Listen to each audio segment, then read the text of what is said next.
If you're looking to start your therapeutic microdosing journey, but don't know where to start, especially when looking for the highest quality ingredients, including nootropics, and what you'd expect from a true microdose capsule, check out our friends at Brainsupreme. They offer the absolute highest quality ingredients so you can start your microdosing journey, knowing that you're getting top-notch ingredients. To find out more, visit their website using that link right in the description, and you can get 15% off your entire order. I think it's just going to get weirder and weirder and weirder, and finally it's going to be so weird that people are going to have to talk about how weird it is.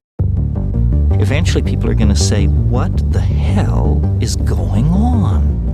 It's not enough to say it's nuts. You have to explain why it's so nuts. The invention of artificial life, the cloning of human beings, possible contact with extraterrestrials, the systems which are in place to keep the world sane are utterly inadequate to the forces that have been unleashed. Welcome back to Forbidden Knowledge News. I'm your host, Chris Matthew. Today my guest is Stephen Kubacki. Be sure and check out my films. Doors of Perception is on Amazon Prime. Occult Louisiana is on Tubi, Roku Channel, Apple, and more. Visit our website, forbiddenknowledge.news. It's the home of the Forbidden Knowledge Network. We feature some of your favorite podcasts and content creators. And we are booking guests for December and January. If you have suggestions or you'd like to be a guest, email me, forbiddenknowledgenews@gmail.com. Today I want to welcome Stephen Kubacki. He disappeared for 15 months in 1978 in a conspiracy to start a revolution, and which also involved multiverse experiences. He has written a memoir on that, Conspiracy, Revolution, and Revelation, The Extraordinary Disappearance of Stephen Kubacki after 45 years of silence. Stephen, welcome. How you doing? I'm doing great. Thank you. Thanks so much for coming on. I'm really looking forward to sharing the story of your disappearance and reappearance 15 months later, which occurred over 45 years ago. And you recently wrote a book which breaks your silence about the experiences after 45 years. And there's so much to get to in this story. I want to try and touch on as much as possible in the limited time that we have. And I'd love to let you tell the story so the audience can hear it firsthand. But before we get to any of that, this is your first time on. Just tell us a little bit briefly about yourself and let the audience know how they can find out more. Okay. My name is Stephen Kubacki. Right now I'm a clinical psychologist, and I kind of have an active psychotherapy practice. But I'm also doing a lot of writing. I've written this book about my memoir, about what happened in 1978 during my disappearance. But I'm also writing a lot of other books. I have another book that hopefully will be shopping around with my literary agent soon. It's called The Multiverse Guides Humanity. It kind of gets into multiverse theories and how the multiverse can be a model for us to, make the world a better place and make people happier and have more meaningful lives. I have a master's in linguistics, taught at many universities. I've done a lot of things since my disappearance. Well, excellent. This is such a fascinating story. Maybe we could just start at the beginning. I guess we could start with the disappearance on the ice, if that's where you'd like to start. Or Sure, it sounds good to me. Okay. So in February of 1978, I and my fellow conspirators decided that I would disappear on the frozen tundra ice of Lake Michigan. And I was a student at Hope College in Holland, Michigan. That's not very far from the lake. Before I went on the lake that day, I often would go cross-country skiing and cross-country ski out on Lake Michigan.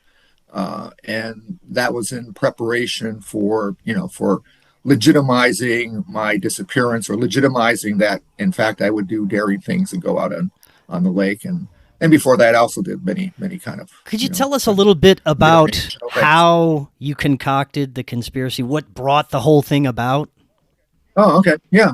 Yeah. What brought it about was I and a group of co-conspirators decided we wanted to really change the world in some way. And we didn't want to do it in the conventional way. We're all pretty smart people. We could have gone our traditional routes and try to reform the system, but we felt the system was unreformable.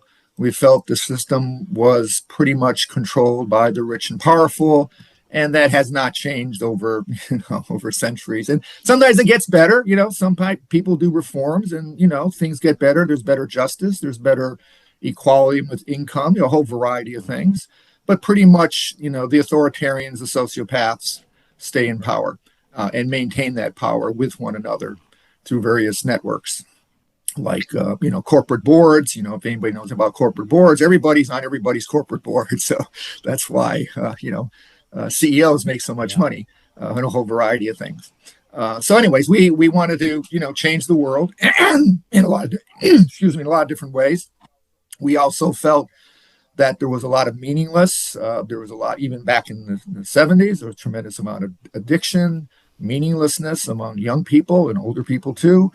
The culture industry was getting, not quite the steroids it's on now, but was pretty powerful. And, and people were kind of caught up in that and becoming kind of more empty inside, I thought, in many ways, and filling themselves with commodities. And also at the same time, sort of adopting this sort of philosophy that, I can be powerful and, make lots of money like everyone else. And, Right. and, and it kind of, I just saw communities being destroyed. We're very social creatures. I didn't mean to go off on that tangent, but anyways, that was some of the things we were talking about. We were thinking about. We can talk more about that later. And so we developed an organization called the Nexalistic Revolutionary Front. I know that sounds kind of weird, Revolutionary Front, but that was kind of the jargon way back when people were trying to change things, in at least the way we were trying to change things. And so we developed this organization. It's the word Nexalism comes from a book by A.E. Van Vogt. He's a science fiction writer, called The Voyage of the Space Beagle. And Nexalism is really all about kind of understanding the assumptions and the values and the methodologies of different sciences and literature, the humanities. And a nexalist is somebody then who, because they understand all these things, at least their fundamental levels, is when they're faced with particular problems, can think outside the box and creatively and synthesize solutions. Like a little bit kind of like a Renaissance person, you might say. So anyways, that was the name of our organization. And the organization had two parts to it. One part was what we call the right arm.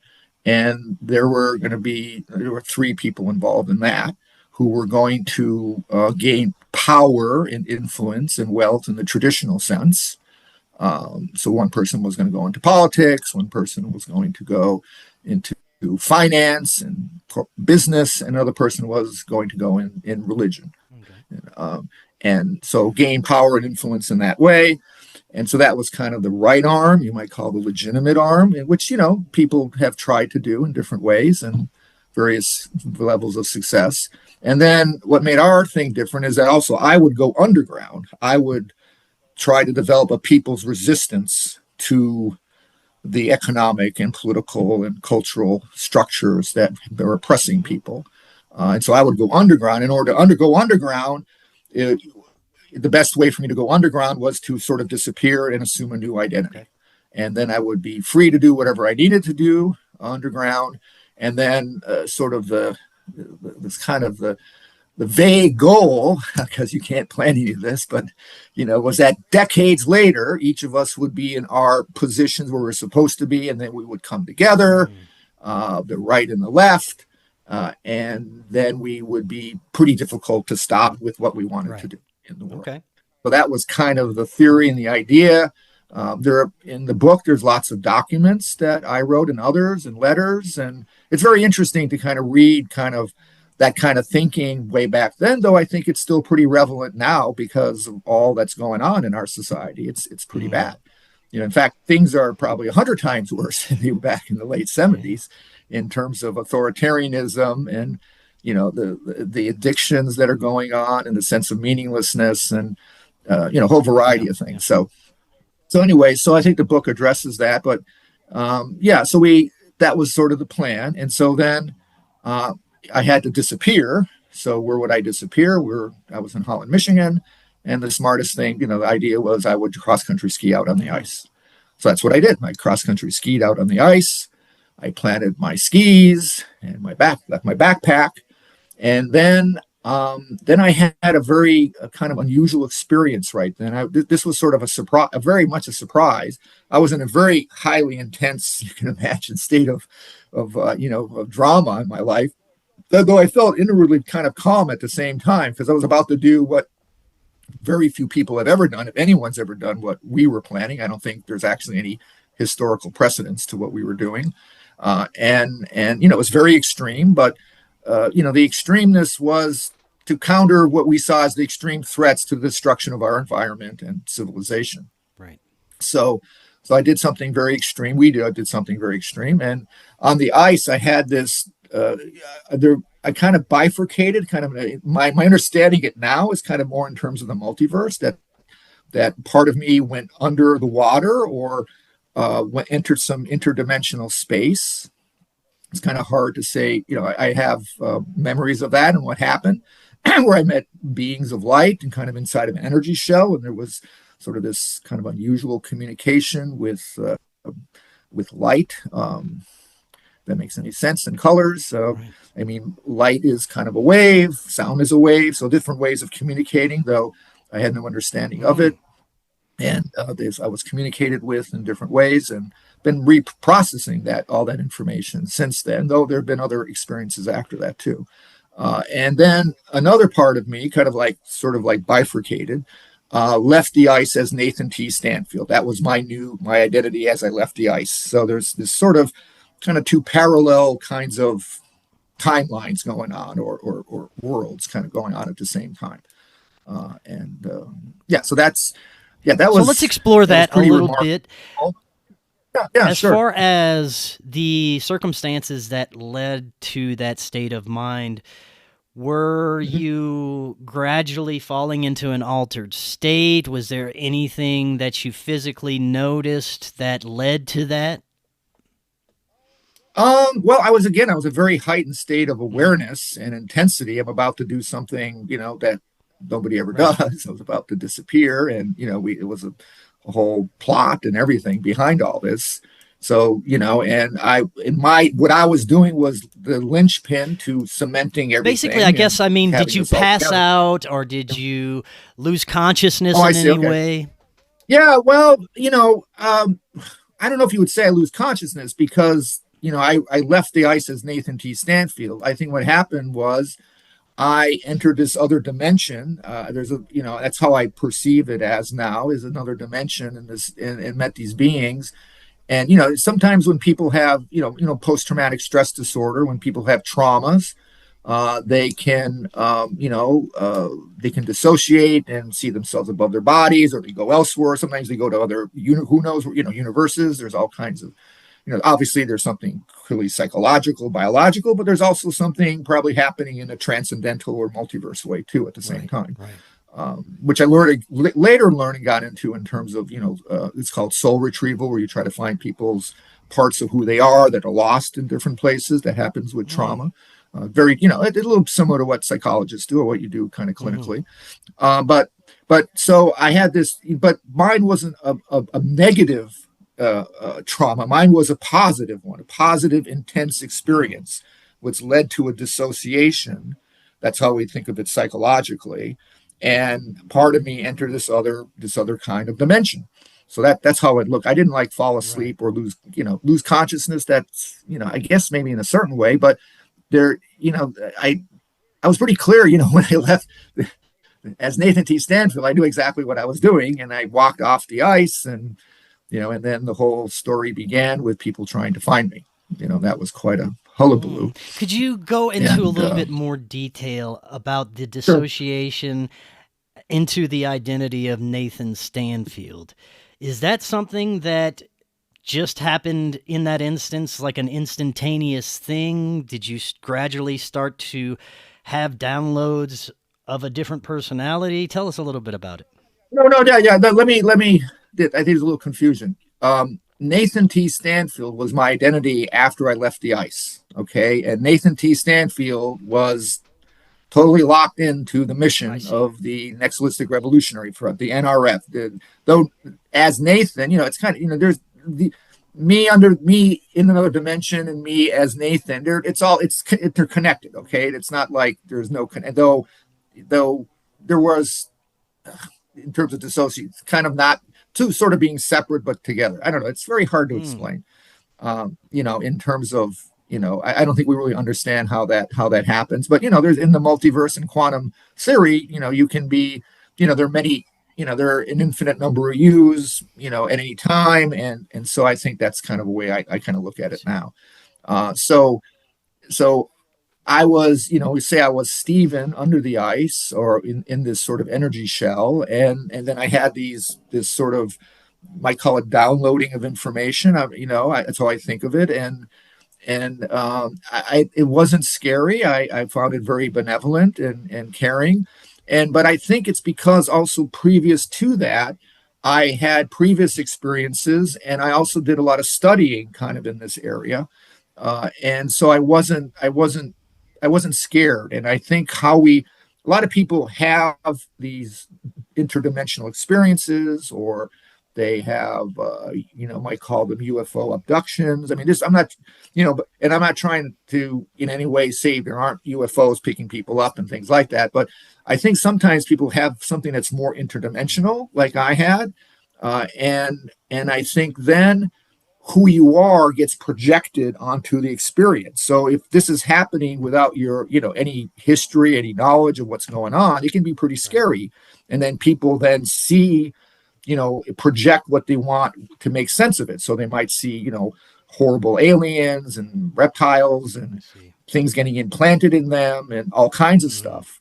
Because, it's all, because of the fear and everything. I'm not saying that doesn't happen, but, maybe there are, bad, obviously some bad ETs or whatever. But I think, you look at shamanic cultures, it's very typical for people to enter into these other dimensions or realities, and for it to, and to work with other beings or ETs, super ETs, how you want to talk about them. And to have it as a positive experience. Sometimes these beings might put things in them or down, whatever, but it wasn't seen as, surgery or, or cutting you up or some, terrible things or, planting whatever inside of you. So again, it becomes a way of interpreting things. And I think that's probably one of the problems with language around spirituality and these sort of experiences is the language. And it's very culturally based, and instead of, if somebody was very Christian, they might have seen something very different than what I saw. It might still have been benevolent, but it might be kind of angels and heaven or something like that. Yeah. But I tend to be a lot more science-oriented. How long did this experience last? Do you have an awareness of the amount of time? It's kind of, I think it's outside of time, outside of what we consider time. So it lasted, long, whatever long is. And I think, this sounds a little, it fits in with the multiverse. I think we're in many places at the same time, but we don't know it. So, there are yous elsewhere that you're connected with, who knows, in other timelines, other universes, dimensions that you may not be aware of. So you might say that me and the energy shell and what was going on there in some ways perhaps is continuing in some way. And I've had experiences since then, meeting these beings of light after the disappearance and a lot of other kinds of experiences. So now the information you received during the experience, was it instantaneously relayed as like what's understood as a download? Was it a conversation that you were having? How did that come through? Well, it was like a dancing of light and energy forms. And I felt that I even became like a being of light in some ways, like, and there was this, it wasn't, I don't know, download instantaneous. These are ways of talking about it. The information I received, I'm making sense of it. It's, it was, a lot of it's sort of beyond my understanding. But I think it's informed my writing since then and my ideas. Um, uh, so I think I guess one of the messages I got was that we really need to change our course. I mean, I know other people have gotten messages like this, but we need to change our course. We need to trust one another, create, be more loving and caring. And this idea of the multiverse is kind of being a model that you can follow, because in the multiverse everything is diverse. And I think having these connections, when we have more connections, then we are more stable and more caring. When we have fewer connections, this goes like in psychology, things that love and caring and community creates connections, and people are more stable. The negative emotions reduce connections. So if you're living chronically in negative emotions, or you have a society that's chronically into negative emotions, whether it's envy, divisiveness, hate, rage, all those things, you have fewer connections with other people, and that generally leads to more unhappiness and more dysfunctionality, not just psychologically, but clearly at a social and political and economic Right. level. Now, before we get further into the information that you received from the experience, what happened when you came back from that experience? What were the series of events to follow? Well, I had and this is where as Nathan T. Stanfield, I went to Mexico, and then I had some experiences there and in Japan. Came back to the States, and then I eventually entered the French Foreign Legion shortly before I reemerged. And it was entering the French Foreign Legion that they realized that I could not carry out my mission. You might say that one of the experiences I had when I was in Japan, was this meeting this sort of I call the dark monk. This you might call archetypal, but I think it's kind of a presence in some Mm. dimension. And the dark monk, again, people might call it different things, but that's how I experienced it. Was a force or a being that believed in what I was told as compassionate ruthlessness, though those two words kind of don't seem to go together. But Mm. it's a little bit of an oxymoron. But it was kind of a being that believed in power and strength, and the end justifies the Yeah. means. And so there was this darkness that I struggled with, because obviously it was within me, Mm. and my life since childhood has been a little bit kind of a struggle between the dark and the light. I think most of us have all that Yeah. struggle, but mine was, I had these experiences with these beings, you might call, or forces, and when eventually towards the end, I kind of liberated myself from the you might say the dark monk, and realized that this was something I couldn't do. I couldn't become somebody who created tremendous harm in the world and suffering, which was kind of what I was supposed to do if I joined the French Foreign Ah. Legion, What led to which we talk the about dark later. monk encounter? What were you doing? Yeah, well, later the Dark Monk counter was let me see, when I was in Japan and I was training in a martial arts Mm. dojo, and I went there because of the things that happened in Monterrey, Mexico. I was told to, I was kind of knew I had to leave. There was something else going on there. That's where I met Jaguar, you might say my power animal there that tried to help me. But when I got to Japan, uh, I realized that I had the dark monk helped me then realize what I needed to do. I kind of got into the dark monk because I had never really kind of, I guess, throughout my life struggled with it, but I was trying to embrace Mm. it. And then after that became clear to me, then I left the dojo. The dojo was, it was interesting training. It was very rigorous, meditation and things. But I began, but also there was a kind of a you know, where we had to go out and hang out with baskets and get money, and there was a whole economics to Yeah. this that I didn't care for, Ah. and it was clearly there was you could see that when you join groups like that, or even the military or other thing, or any kind of group, there's an attempt to change you so you become part of the Yeah. group. So there's a way of breaking who you are down so you become whatever it is the group wants you to become. Mm. That happens in a lot of things. Actually, you even see that I have lot of people who work in corporations as psychologists, and you can see people changing, when they have to work 80, 90 hours a week over months or years. It begins to change people, and they become more part of the system. Could you tell us a little bit Sorry, yeah. about your Mexico experiences, where you said you came to meet your jaguar power animal? Yeah. When I was there, I was also training in a dojo, and what I was having dreams of feeling like my energy was something was happening with my energy, and as I got to know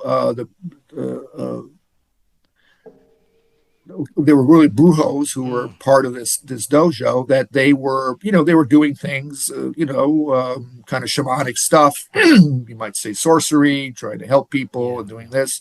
So I saw, things happening, but there was a dark side to them. And it felt like in this dream, I had the sense that they were kind of taking energy from my many me's, you might say. And I realized that, and then I had this vision of the jaguar, where I became a jaguar, and it was very clear that I was supposed to, leave this situation. So I did. Right. Let's talk a little bit about some of the understandings that you came to after this experience. Sure. It says that you have a new view of the cognitive root of evil. Tell us a little bit about that. Yeah.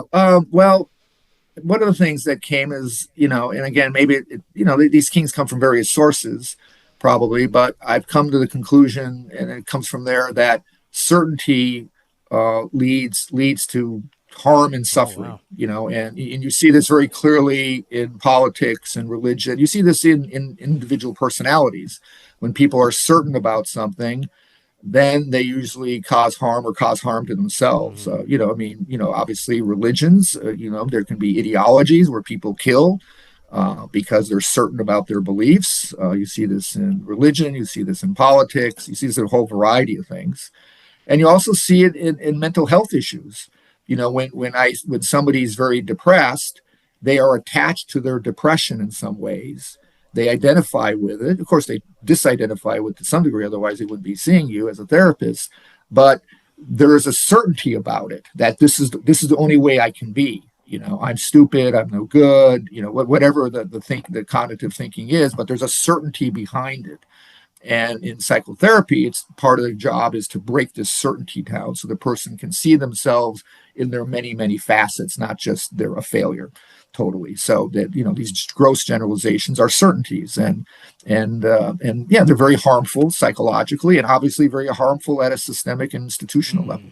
So I see that as kind of, when you look at the people who have been most evil in the world, they always have this sense of total certainty and total belief in their dogma and their ideology, for the most part, at least project that. Well, some would believe that level of evil in our reality is not supposed to be part of this. In a sense, there may have been a parasitic, energetic invasion, a negative intelligence that infected humanity's collective consciousness, and that's what led to basically the state we're in now.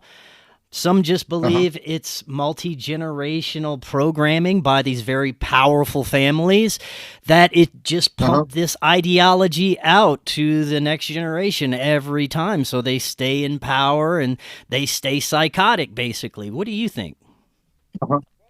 Well, I think it's multifaceted, so I think, we can look at it many different levels. If we look at it socially, in terms of economics and politics, there's very clearly, what we were talking about before. There's the people in power, I call economic predators or sociopaths, and because they don't have a conscience, because there's no empathy, they can manipulate the vast majority, 99.5% of us, who are caring and loving and trust and altruistic. I mean, people. I have people who work 80, 90 hours a week for what? So Jeff Bezos can buy a new yacht. I mean, I mean, the parasitic nature of it all is just is so unbelievable. Yet we all seem to accept it because we get inculcated, brainwashed into this extreme individualism that I can have the power too. I can have the wealth. It's all about winning. and that eventually destroys our communal and social sense. But most people can't do it. Most people cannot be sociopaths. Right. It's very hard to be a killer. It's very hard to, or legalize, let's say, legalize criminality. Actually, there's a really interesting book by John Tooby. It's called The Anatomy of Genre. It kind of looks at different like genres in fiction and nonfiction. And one of them is the gangster. And, if you look at we look at corporations, governments, kind of as kind of gangster organizations. Yeah. They're kind of criminal. They're kind of legalized forms of criminality.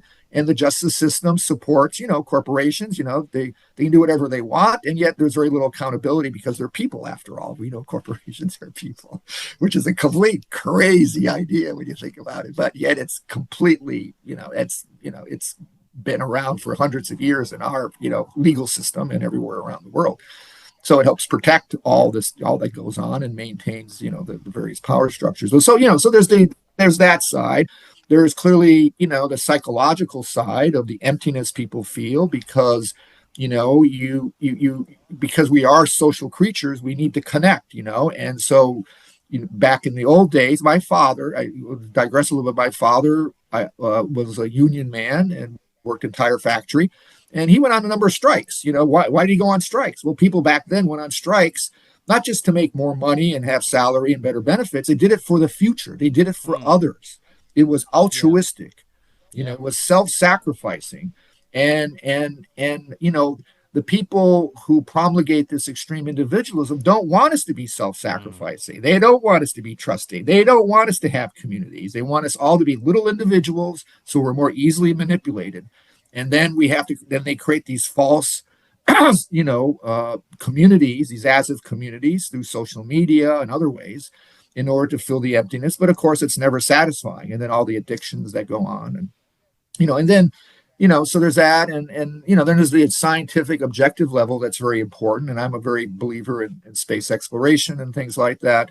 So, but science can obviously be misused and has been misused for a variety of things. But when you get into the transcendental world, into the, the multiverse world, I think there are beings out there. It's just like in our world, in our universe, there are probably ETs in our universe. We haven't encountered that probably are not nice ETs, and probably these other dimensions is the same thing. So I think these things are all happening at the same time and kind of feed into one another, but I wouldn't be a reductionist. I wouldn't say, well, it's all, archetypal. It's all in these beings who come and gotten us. And, maybe that's happening to some degree, but there's you can just look what's going on in the world economically and politically, and you don't need to go far from there to see how messed up it is. So I think we need to operate on different fronts. So we need to operate at a spiritual, what I call a multiverse level to help change things. We need to work at a political, economic level. We need to work at a scientific level. We need to work psychologically. And that's one of the things I learned from my disappearance. My disappearance was very focused on you might say the social world, on politics, economics, to some degree on the transcendental, the multiverse. And I realized that in order to really change things, you also have to change yourself. You also have to have awareness of who you are. And so that's why I eventually became a psychologist, because I needed to figure that out. It's funny. When my first marriage, I remember one of the reasons why I became a psychologist, because I was tired of my wife knowing more about emotions and doing circles around me interpersonally, because I was a typical male idiot. Right. So I decided, no, I don't like, this sort of, and so that's one of the reasons why I became a psychologist, so that I could understand that way of being and also evolve and help others. How did your disappearance play out in the eyes of the world on the surface level? Oh, well, geez. When I disappeared, there was, there were divers looking for me, helicopters. And this is the part that I feel very remorseful about. I don't do guilt. I feel remorseful about it. That, I put my parents through hell, my family and friends, and, I caused a lot of disruption, and my disappearance, which most people thought I was dead. My mother didn't. But most people thought I was dead. I went under the ice, created a lot of, a lot of suffering for various people. And I can't rationalize that. I can say, well, I was doing it for a higher purpose. I can say that, but the facts are the facts. That's what happened. And so I regret that to some. I feel remorseful about that. On the other hand, where I was and my fellow co-conspirators, I think we were doing the best we could with where we were at and what we were maybe destined to do. So I never harmed anybody when I disappeared. Nothing like that ever happened. How far did the rest of your group get with their objectives? Well, it was only 15 months, so not very far. But people they were all moving in the directions they were supposed to. And then when I reemerged, they continued on their trajectories, though not in the same way. And I think some kind of got lost. Some became the very thing we were against in some odd way. After I reemerged, you're not going to believe this, but I got involved in a financial center in downtown Boston. And had the corporate suit and everything. And don't ask me why. It's because I think I was just trying to balance kind of what happened before, and I just wanted to be more legit. I wanted to follow a more legitimate path. And then it was funny. I went to a Christmas party. I was dancing too crazy, and the manager said, stop, no, don't do that. And she called me in the office a couple of weeks later, around after New Year's, and she said, Steve, I really like you. You're real smart, but you're never going to make it here because people can see through the three-piece suit, And I said, yeah, you're right. And I gave my notice 2 weeks later and went back to school. So how did your reemergence play out? What was the series? Yeah, that's a good question. Yeah, it's a good question. So at the end, I decided that I had to reemerge because basically the Nexus Revolutionary Front was no more because I couldn't carry out my side of what I was supposed to do because I realized it would have changed me in some terrible way. And that was one of the weaknesses. We were secretive. We should have been not secretive. And, my life has been more about full transparency. But, when I reemerged, I needed to protect my fellow conspirators and me. And so that's why I said I was amnesic. I didn't remember anything.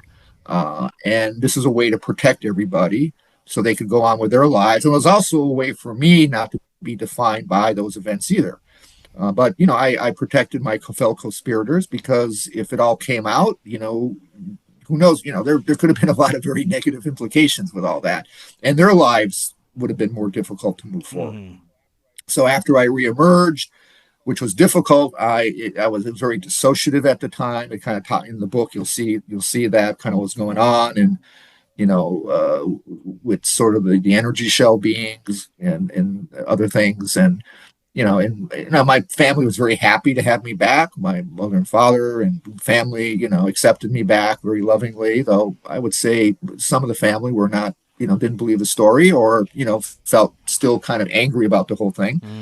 And I have recently talked to some family and we've had some very interesting discussions around it because it was very traumatic for them. And even my reemergence was traumatic for others. And so I've been kind of dealing with that now that the book is out about it. But it was difficult because, I felt I had failed in my mission. And even though I was glad I failed, I felt I had failed. And so, trying to get myself together was difficult, but eventually I did. Let's talk a little bit more about some of the information and downloads received from your experience. What are some other bits of profound information that you got during this experience that we haven't gone over yet?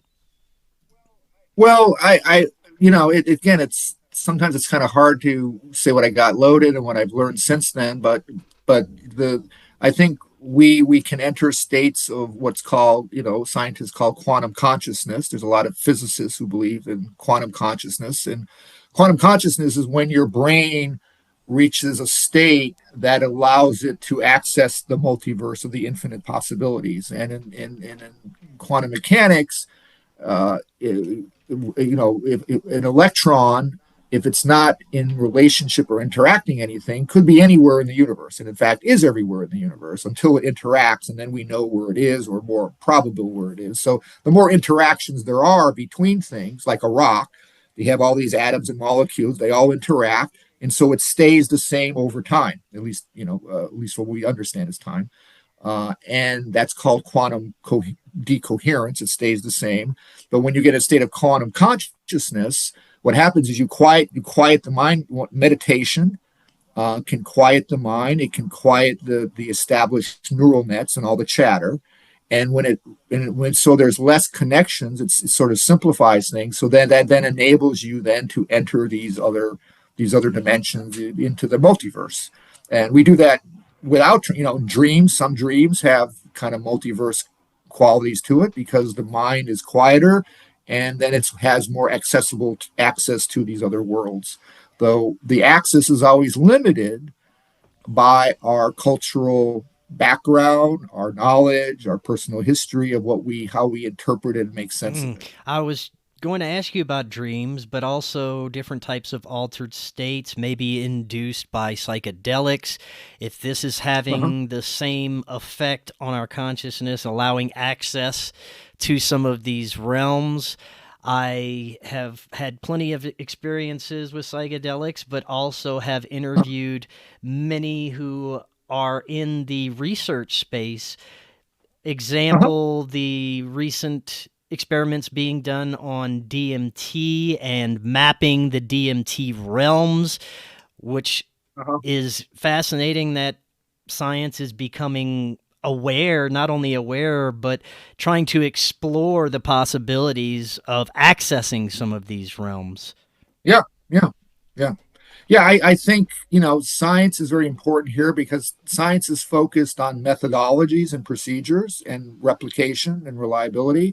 And I think, one of the things that I've been working on, I call it constructive dissociation, is kind of looking at the different methods and et cetera from ancient traditions and spiritualities like meditation, and trying to, take away the cultural aspects and a lot of the, some of the rituals, some of the things, so that anyone can learn these things, anyone can traverse the multiverse, and we do them dreaming. And the thing about psychedelics, I think, works in the opposite way of the way I'm talking about. I think things like meditation, prayer, help quiet the mind, and by quieting and having these fewer connections, you can more enter a state of quantum consciousness, or what's in physics in terms of subatomic particles is called quantum coherence.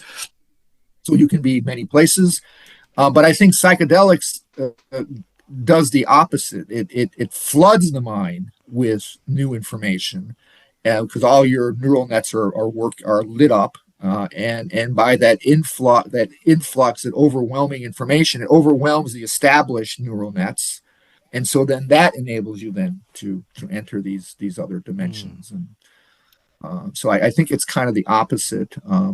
You can see, sometimes people can do ecstatic dance, and through that kind of ecstatic dancing, kind of get into places. And so there's kind of both. There's kind of the more quiet approach, you might say, or quieting of the mind, and then there's the more overloading of the mind. Let's get your thoughts into the nature of the human experience. This is such a multi-layered topic to try and explore, but as it relates to contact with other intelligences, the multiverse, different versions of ourselves, what could the purpose of this experience be if we come into it and we have no idea what we're doing? Basically, we come in with a memory wipe and we have to figure it all out ourselves. Certain people may have profound spiritual experiences, contact with other beings that give them clues and hints to how to proceed in this realm. But do you think this is a realm for our understanding, learning, and growth, or something more that we don't understand? Well, I think it is an area for growth and understanding, but, we're dealing with things we might call incomprehensible, for us where we are. And so what it all really means, that's that's hard to tell. I mean, the analogy. I know people have made this analogy before in different ways, but if you have a blood cell running through your body, it thinks, if it had a consciousness, which it does of some sort, it sees itself, but doesn't realize it's part of something bigger. And so we may be part of things bigger we don't understand, and there's all kinds of religious interpretations of that and ideas about what that might be. But we haven't got any scientific evidence to support of that. And I think that's one of the problems, is that is a lot of the multiverse is going to be incomprehensible. Actually, this is based on kind of what we know in kind of the astrophysics of the multiverse. But also, I, and a mathematician, we developed two mathematical proofs that support the multiverse, and they're based on Gödel's ideas of inconsistency and incompleteness. That is, everything is inconsistent, incomplete, and contradictory. Gödel is Godel. He was a contemporary of Einstein, and basically he made everything uncertain. Everything is changing. And so we took his ideas and kind of said, well, if our universe is incomplete, then what's outside of that? Another universe. And you take that infinitely, mathematically, you then come up with the theorem of totality, which is, in order for anything to exist, the established, the imagined, and everything unimaginable must exist in some way. So everything that even beyond what we can imagine, the totally incomprehensible, exists in some way. At the same time, we also developed a theorem called the theorem of boundary conditions that says that in order for anything to exist, it has to have structure, it has to have limitations and boundaries. So our structures and limitations boundary what we can access and make sense of in the multiverse. And so there'll always be things that will be very incomprehensible. What are your thoughts of simulation theory, some of the newer theories that have been coming out about the nature of reality? We're at a level of technology where this is how we compare our reality to the level of understanding we're at, and that's what we're looking at it as. But what are your thoughts on that theory? Well, it kind of goes back to the movie The Matrix. I mean, that's kind of where some of that comes from. And it's very possible we live in a matrix. It's how can you argue against it? The thing is that the problem with theories is, from a scientific perspective, you have to be able to test it. You have to be able to contradict it. Actually, what people don't understand about science is based on falsification, not confirmation. Science isn't based on confirmation bias, looking what you want. You're supposed to disprove what you're trying to look at, and that's why it has to reach a level of confidence that is beyond just chance. But anyways, I won't get into scientific theory. But so you have to you have to see, well, what's really going on here. The matrix, we could be in one. And maybe in some ways we are. I mean, sometimes people have all kinds of psychological insights or multiverse experiences that help them see the illusions we're in. We're in a lot of illusions in this world, and delusions, and that sometimes can help us break through that. And is that kind of a matrix? Yeah, I guess so. In a certain way. I mean, look at we're a society that is destroying our planet. And probably destroying civilization, and yet somehow we're okay with it. I mean, we're all not okay with it, but somehow it just keeps going on, because at some fundamental level, we can't stop what we're doing. And that's kind of a matrix. That's sort of a matrix, Let's explore the current state of humanity, where we're at now.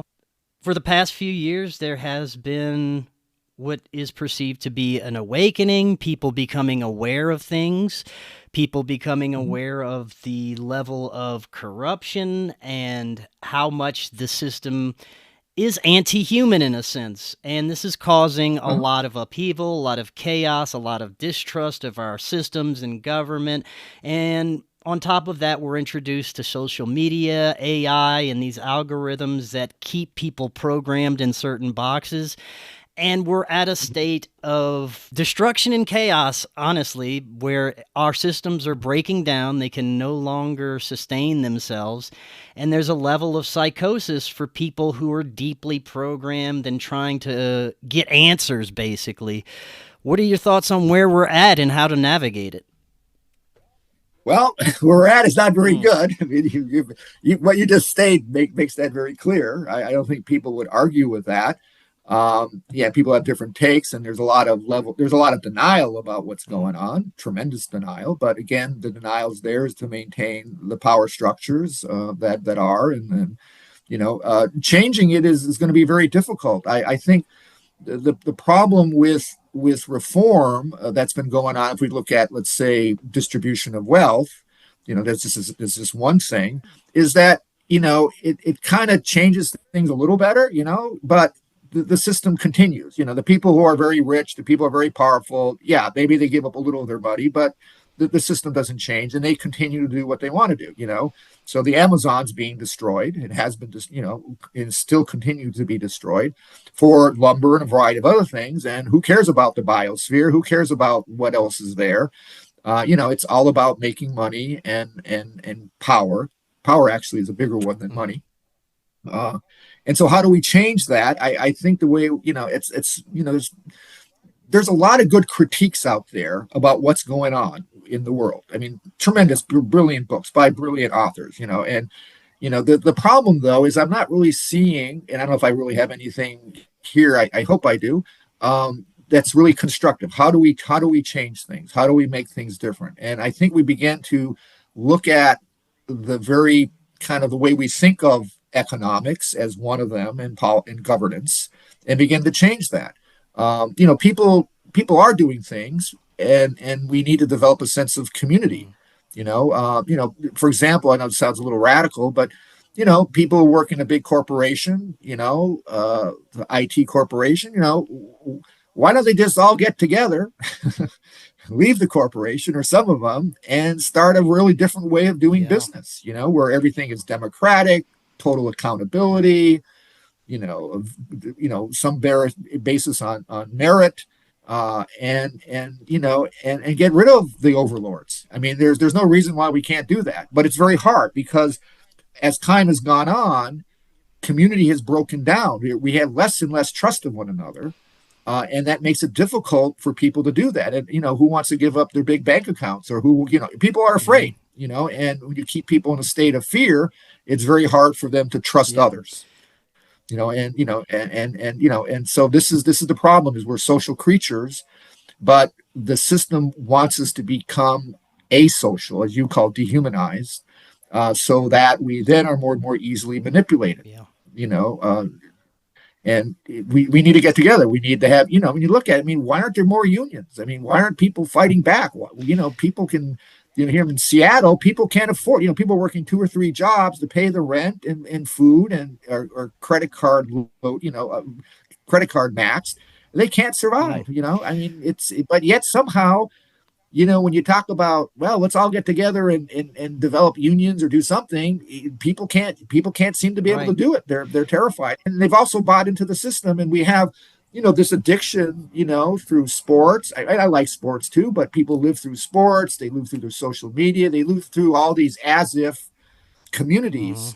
And we've learned to become a passive society. We've learned not to take praxis. Praxis is an ancient Greek word, which means taking your thoughts and feeling what you feel strongly about and trying to actualize it in the world and do something, whether it's politically, psychologically, spiritually. And we become a very passive society that consumes. And we've lost the ability to go out and act. Yeah, there are people who still go out and act. We call them entrepreneurs, and maybe they get rich, or, people are doing things. There's a lot of ideas, a lot of great scientists, all sorts of stuff. But it's very hard to change the system, but we need to get back at our at what it means to be a human being, and begin to reach out and care for one another, and that starts in small ways. I think we've become too comfortable. The system has made us too comfortable by what it has provided in the past, but now the system is breaking down. It is no longer sustainable to provide those handouts that kept everybody comfortable, and it is a little chaotic at the moment. But I think the only way to get to the other side of it is to go through it and learn from the chaos that we're experiencing right now. Yeah, well, unfortunately, sometimes, suffering can lead to Mm, change. I don't want people to suffer. It's not what my job is about and what I try to do. I want to end suffering. Um, but yeah, I don't, maybe if it sounds terrible, but if things get worse, then maybe people will do mm, something about it. Maybe it's not bad enough. Whatever reason, it's not bad enough. yeah, I mean, there are people yeah, doing things. There are still elections. There are people doing things that, from small communities all the way up. So, there is resistance. There is an attempt at change. The problem, I read something recently by Bernie Sanders. It was in the New York Times. And he was talking about how the Democratic Party, lost its way, starting maybe with the Clintons or before that. And basically it aligned itself with corporate IT, and it's lost its connection with the people. And when Democrats when the other party comes up with ideas to distribute wealth and the Democrats don't, the Democrats are in trouble, and increase, if they can't pass a bill, to charge wealthy people, only 2 or 3%, that's pretty pathetic. It needs to be 30%. You know what I'm saying? It needs to be much higher than 2 or 3%.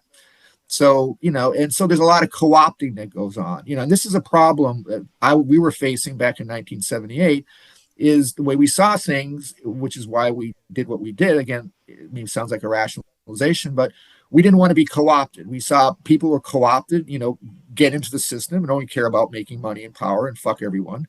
And then there were people who were reformers, glad they were reformers, but at some level they accept the basic structure of things.